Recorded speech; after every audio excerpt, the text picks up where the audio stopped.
Salut à tous. Euh, Alors on va développer un sujet dont j'ai eu l'idée cet après-midi. C'est que l'ego trip participe à la société. Alors pour moi la société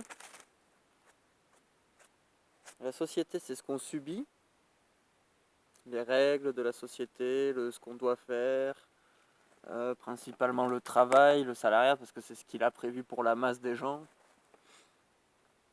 Tout un tas d'autres astreintes diverses.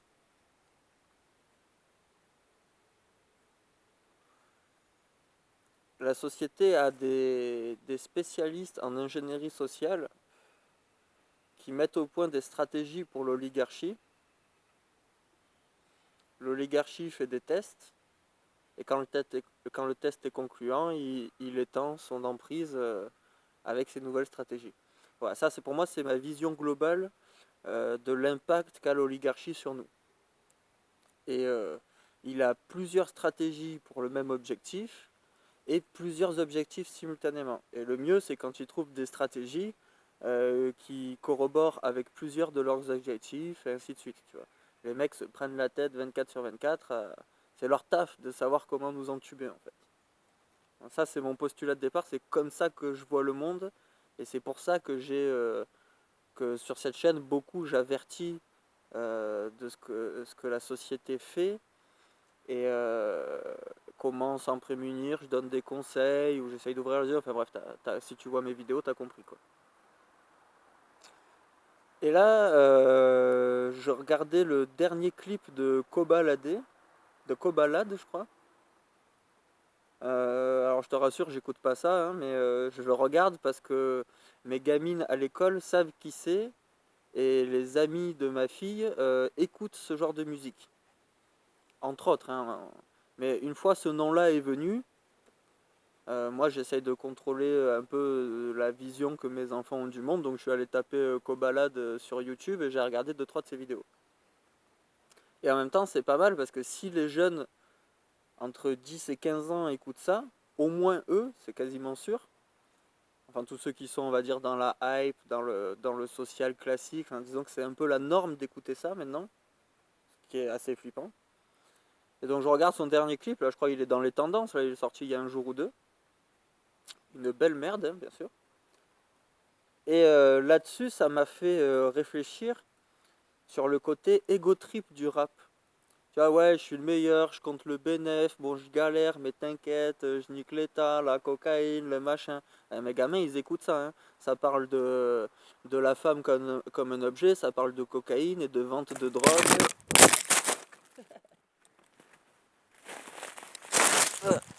C'est mon chat qui a dégommé le téléphone.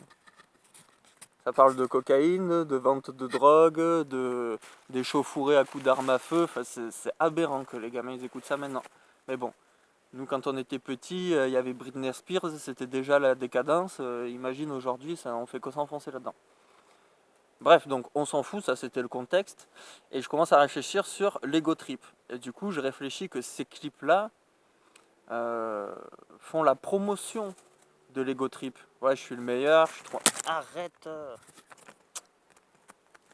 J'ai pas arrivé à me débarrasser de ce chat. Bon, ouais, je suis le meilleur, patin couffin.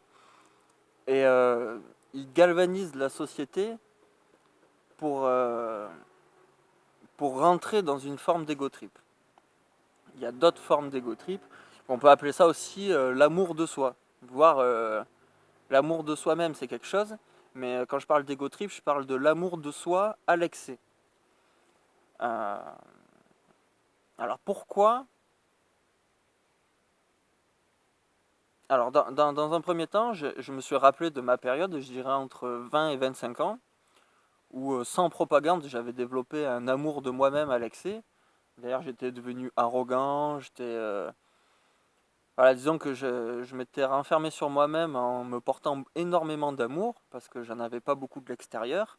J'étais assez seul, et il fallait que je me développe une fierté de manière autonome.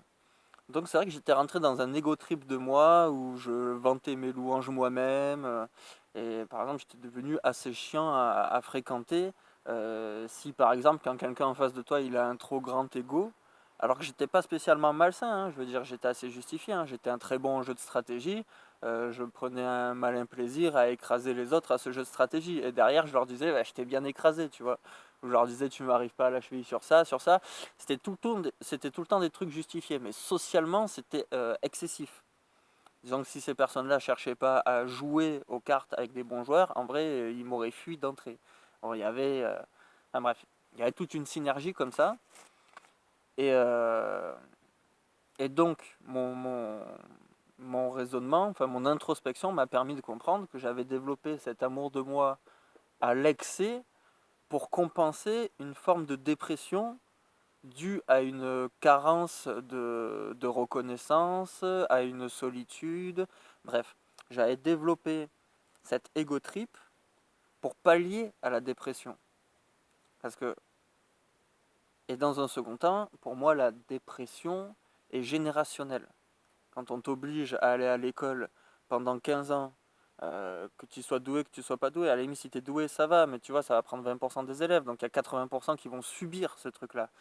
Derrière on t'oblige à trouver un travail, 80% des gens ils vont tomber dans le salariat, donc ils vont tomber dans l'esclavagisme pour un patron, plus toutes les relations sociales qui sont broyées par le système à coups de propagande, de fausses idées, de fantasmes et de conneries comme ça qui fait que de toute façon, tôt ou tard, on a une déception à ce côté-là et on sombre dans une dépression, dans une misanthropie, dans quelque chose comme ça.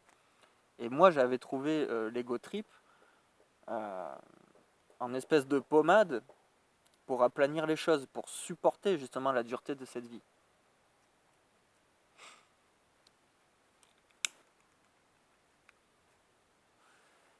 Et donc, je me suis dit, si la société, en choisissant où est-ce qu'elle met ses placements, le capitalisme, tout ça, arrive à te montrer des films avec des super-héros, le super-héros, c'est un ego trip. Arrive à te montrer des films avec le justicier. Et beaucoup, surtout les gens qui ne sont pas dans l'ego trip direct, ils vont être beaucoup dans le développement personnel, ce qui est une forme d'ego trip par substitution, parce que en faisant des actions pour te développer toi-même, tu vas finir par acquérir un amour de toi-même, où tu vas être ne serait-ce que fier de faire des actions, même si c'est pas malsain. Je ne suis pas en train de dire que c'est mal, il n'y a pas de jugement de valeur, je parle vraiment de mécanique. Et donc, je suis arrivé au fait que la société d'aujourd'hui promouvoit l'ego trip. Et en le diffusant par diverses propagandes, notamment le rap en est un excellent classique, un excellent... parce qu'en fait, c'est tellement de la merde sa musique que c'est aberrant en fait que ce soit produit. Mais c'est produit, puis diffusé, puis ça rentre dans la tête des jeunes, donc ça fonctionne, donc ça fait la boucle, tu vois ce que je veux dire? Ça produit, c'est rentable, c'est produit, c'est rentable. Mais il y a eu tout un travail d'année après année, en promouvant certaines musiques et d'autres non, où ils ont commencé à dévier le style là. Il ne faut pas croire que c'est les gens qui ont eu ce goût-là. Tout est de la manipulation, c'est le concept de la pub. Donc à force de te le diffuser, ben, ça finit par rentrer et tu finis par écouter ça. Donc, j'en suis arrivé à la société, donc les ordres de l'oligarchie sont de promouvoir la tendance à l'ego trip. Et là, je me dis, et donc l'ego trip sert à tempérer la dépression ambiante. Donc je me dis, comme ils créent la dépression, ils envoient des mécanismes pour que les gens puissent supporter la dépression. Ensuite, l'ego trip, comme je le dis, par exemple, j'étais devenu très arrogant, brise les liens sociaux. Quelqu'un qui va s'enfermer dans cette mécanique-là va avoir des difficultés à créer des liens sociaux, avoir des difficultés à s'allier à de grands groupes. Donc, partir sur la stratégie de l'ego trip divise les gens. Et là, on arrive à la réflexion, diviser pour mieux régner. Tant qu'on reste des petits groupes, chacun éparpillé de notre côté, le pouvoir en place, qui a déjà le pouvoir, ne va pas se faire renverser. Parce que même si ton groupe se soulève, eh ben, la majorité des gens ne vont pas se soulever parce qu'ils ne font pas partie de ton groupe. Donc c'est ça le diviser pour mieux régner. Comme ça, c'est petite révolte par petite révolte par petite révolte. C'est pour ça qu'ils ont beaucoup voulu isoler les gilets jaunes, pour éviter que les gilets jaunes prennent suffisamment d'ampleur. Les mecs, ils avaient une bonne stratégie, hein, ils râlaient sur tout ce qui existe, qui est légitimement râlable. Plus, ils n'avaient pas de leader, donc on ne pouvait pas se servir de personnes humaines pour faire des boucs émissaires. Plus, enfin voilà, tu vois, c'est pour ça qu'ils veulent systématiquement les cantonner à quelque chose de particulier, les diaboliser, tout ça, parce qu'en fait, ils ont peur que ça devienne un suffisamment grand groupe pour mener une réelle révolution. Et même si c'était pas destiné à ça, dans tous les cas, ils vont mettre en place des stratégies pour casser, pour diviser, pour qu'on s'engueule entre nous, et patati patata. Et donc, l'ego trip aide à supporter la dépression, mais l'ego trip va briser une forme de lien social et nous maintenir dans une... voilà, un peu dans la solitude, on va avoir du mal à être accepté. Quand tu vois quelqu'un d'arrogant, il te casse les couilles. Ça, je l'ai reconnu pour moi, et si quelqu'un d'autre il arrive et qu'il est trop arrogant, il va me casser les couilles. Il pourra avoir je vais peut-être aimer discuter sur certains points avec lui, mais dans l'ensemble, c'est quelqu'un que je vais fuir dans mes fréquentations. Et je pense que tout le monde est comme ça, tu vois. Ça devient nuisible finalement, quelqu'un qui pratique l'ego trip à tel point qu'il s'en sert pour survivre, donc tu sais qu'il va jamais lâcher l'affaire, tu vois. Une fois sur 50, il va être il va être humble tout simplement. Et donc pour moi, c'est une stratégie qui est mise au point par l'oligarchie et qui procure deux avantages en une seule stratégie. Sans parler de tout ce qui est rentabilité financière, parce que du coup, voilà, dans sa pub, il se fait des revenus, parce que c'est de la consommation, parce qu'il y a du temps de cerveau, tout ça. Sans parler de ça, il a deux avantages. C'est que si tu trouves un palliatif à ta dépression, tu vas mieux supporter ta dépression et tu ne vas pas chercher les causes réelles de ta dépression. Donc tu ne vas pas aller jusqu'à remettre le système en place en cause. Tu ne vas pas dire c'est de sa faute, il faut changer ça. Et si tu arrives à trouver des palliatifs, ben, tu auras moins d'énergie pour aller te battre. Parce qu'il n'y a que si vraiment ça va te tuer que tu vas te soulever. Hein. L'humain, il cherche la facilité comme tous les êtres vivants de cette planète. Hein. Le prédateur, il va choper celui qui est faible et malade. Tu vois. Si tu peux faire un petit effort au lieu de faire un grand effort pour satisfaire euh, ton, ton chemin de vie, bah, tu vas prendre le petit effort. Comme ça, tu as tout plein d'énergie pour faire d'autres actions. Donc c'est très très logique et c'est pas quelque chose de mal ou de bien. Encore une fois, je ne mets pas de jugement de valeur. Même si je mets un jugement de valeur sur ce monde, il est pourri. D'accord. C'est un peu le thème général de ma chaîne. C'est trop la merde. Donc premier plan, il gagne sur le fait que si on trouve un palliatif aussi simple que ça, c'est-à-dire nous-mêmes, avec notre propre force intérieure et en toute autonomie, on arrive à trouver des mécanismes pour survivre à cette dépression, bon plan, on ne va pas remettre le pouvoir en cause. Et dans un deuxième temps, eh ben, il va nous diviser.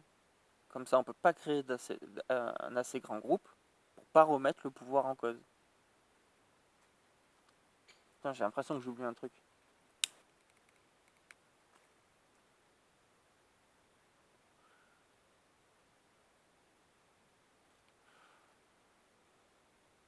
Non, je crois que j'ai tout dit. Bon, je vais résumer parce que j'ai l'impression que c'était un peu chaotique. Le pouvoir en place incite les gens à pratiquer l'ego trip pour ne pas être totalement dépressif et donc dépressif égale quasiment inexploitable parce que tu es obligé de t'occuper des dépressifs. Parce qu'il y a un certain taux de dépression, tu préfères mourir que te forcer à faire des trucs, tu vois. C'est déjà assez dur comme ça, sans rien foutre. Ça, je comprends, hein, j'ai été dépressif une certaine période, on va dire. Tu vois, l'abandon d'énergie, tout ça. Donc, dans un ego trip, les gens, en plus, c'est un ego trip très capitaliste. Donc, les gens vont essayer de travailler, vont essayer de mettre des sous de côté pour s'acheter la belle bagnole, pour s'acheter la maison, même pour lancer des trafics. Tu sais quoi, même les trafics de drogue et d'argent, les trucs qui passent pas par les impôts, ça les arrange quand même. Parce que tant que le pognon tourne, tant qu'il y a des divisions, tant qu'il y a des clans, tant que ça tourne, les gens ils sont occupés dans leur brouhaha au lieu de remettre le système en cause. Ça, c'est leur principal truc. Et en fait, rien que cette technique donne deux facettes d'inaction pour le peuple, en fait. l'ego trip où on se soulève pas contre ce système qui nous rend malheureux de par sa nature, toute la partie capitalisme, toute la partie abrutissement de masse, et toute la partie division où on est de plus en plus seul, où on est de moins en moins connecté avec les vraies choses de la vie et les vrais liens qu'il peut y avoir entre humains, tu vois.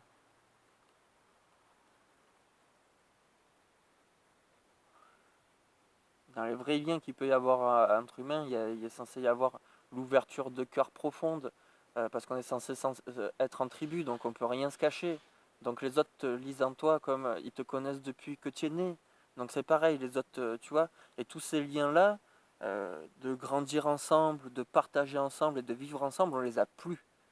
Parce que quand on est à l'école, on est parqué comme l'armée. Ensuite, on sort de l'école, tout le monde doit se disperser pour trouver des boulots. Chacun construit sa petite maison individuelle, reproduit le schéma de la tribu, mais uniquement à l'échelle de la famille.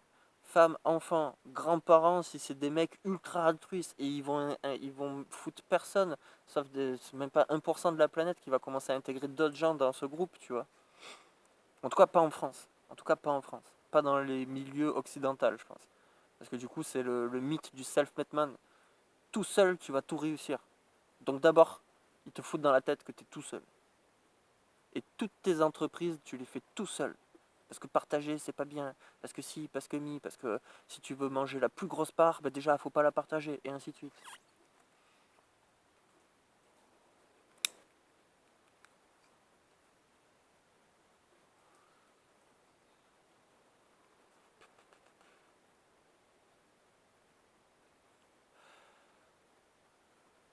Ouais, bah écoute, je bloque. Je pense que j'ai tout dit là-dessus. 17 minutes, pour moi, c'est une courte vidéo. Voilà, pas plus.